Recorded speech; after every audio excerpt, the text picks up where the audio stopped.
નમસ્કાર, આપ જોઈ રહ્યા છો મંતવ્ય ન્યૂઝ અને હું છું આપની સાથે સ્મિતા। સમાચારની શરૂઆત કરીએ તો સમાચાર સામે આવી રહ્યા છે તો સમાચાર પ્રાપ્ત થયા છે કહી શકાય કે નર્મદા પરિક્રમા કરતા સમયે તબિયત લથડી હતી, જેમાં વૃદ્ધનું મોત થયું છે। સારવાર અર્થે તેઓને ખસેડતા જ હોસ્પિટલમાં તેમનું મોત નીપજ્યું। વડોદરા માંજલપુરના હરીશ મદેનનું મોત થયું છે। હરીશ મદેને પરિવાર સાથે નર્મદા પરિક્રમા કરવા આવ્યા હતા અને તે સમયે સમગ્ર ઘટના બની છે। તો નર્મદા પરિક્રમા દરમિયાન 63 વર્ષીય ભક્તનું નિધન થયું છે। નર્મદાની પરિક્રમા કરતા સમયે તબિયત લથડી હતી। અચાનક તબિયત લથડતા તેઓને સારવાર અર્થે હોસ્પિટલ લઈ જવામાં આવ્યા, પરંતુ હોસ્પિટલમાં જ તેઓ મોતને ભેટ્યા છે। તો મૃતદેહને પીએમ અર્થે ખસેડવામાં આવ્યો છે।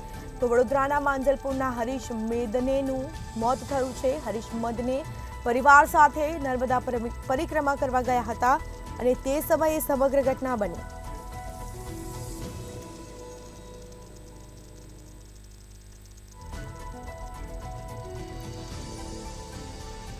નર્મદાની પરિક્રમા કરતા સમયે અચાનક તબિયત બગડી, જે બાદ તેઓને સારવાર અર્થે હોસ્પિટલ લઈ જવામાં આવ્યા, જ્યાં સારવાર બાદ તેઓ હોસ્પિટલમાં જ મોતને ભેટ્યા।